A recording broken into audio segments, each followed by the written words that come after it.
ভাঙড়ে আরাবুলের ঘনিষ্ঠ নেতা, তাকে গ্রেপ্তার করা হলো। ঘনিষ্ঠ নেতা ইব্রাহিম মোল্লা। ভোটের মুখে ভাঙড়ে গ্রেপ্তার আরো এক তৃণমূল কংগ্রেসের নেতা।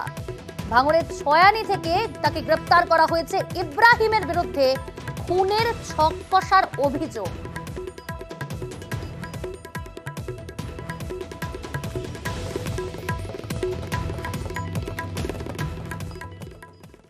আর এদিকে ভোটের আগে ভাঙড়ে উত্তেজনা। তৃণমূল কর্মীর বাড়িতে হামলার অভিযোগ আইএসএফ এর বিরুদ্ধে।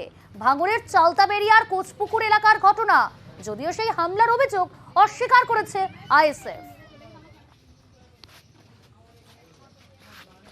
এখানে ওরা গালাগালি দিচ্ছে, ওই ভাইজানের এরা গা খুব বলছে মার্টার করবো, লাই টেনে লাই কই বের করলাই।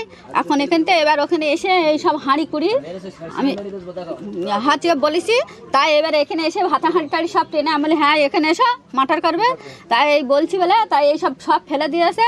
টানা খাঁচড়া লাগানো এইসব শাড়ি মাড়ি সব ছিঁড়ে ফেলে দিয়েছে।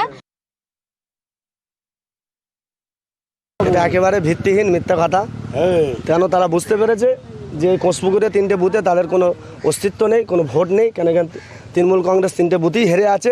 সেই জন্য তারা যেন তেন প্রকারে চেষ্টা করছে যে এভাবে কীভাবে ভোটটাকে বানচাল করা যায়। আমাদের কোনো প্রোগ্রামে যে কোনো প্রোগ্রাম করতে গেলে আমাদের বাধা। তারা বিভিন্ন রকম ছলনা মিথ্যা কথা বলে পুলিশকে ফোন করে এবং নিজেদের চুলো নিজেদের হাঁড়ি নিজেরাই উল্টে দিয়ে আমাদের নামে দোষারোপ করে। যত কাণ্ড এই মুহূর্তে ভাঙড়ে। একেবারে ভোটের আগে আইএসএফ কর্মীর বাড়ি থেকে বোমা উদ্ধার করা হলো। আইএসএফ কর্মীর বাড়ি থেকে বোমা উদ্ধার, রীতিমতো চাঞ্চল্য ছড়িয়েছে।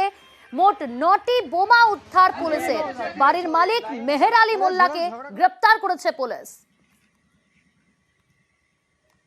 ওদের পাশে লোক নেই, ওরা বুথির কাজ করতেই পারে না। আমাদের মা মাটি সরকারের যা উন্নয়ন, তোমার সামনে লোকসভা ভোটে ওরা হারবে, তার জন্যই তোমার ওরা এই বোম মেশিন নিয়ে তোমার সব মানুষই চমকাচ্ছে। আমাদের তৃণমূলী মানুষ ভয়তে তোমার ফাঁকায় বার হতেই পার না। আমরা পুলিশ প্রশাসনকে অনুরোধ করি তোমার অবিলম্বে তোমার এদেরকে তোমার ব্যবস্থা লওয়া হোক।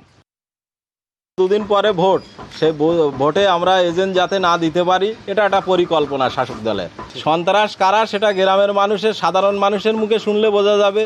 তার ফুল সার্টিফিকেট পঞ্চায়েত ভোটে সেটা পাওয়া গেছে। সন্ত্রাস আমরা করলে আমাদের ছেলেদের ঠ্যাং কেটে বাদ দিতে হয়, একদম মিথ্যে কথা, ভিত্তিহীন। এই যে মোফাজ্জেল সন্ত্রাস করানোর জন্যে এই ছক এখন নতুন করে চালু করেছে।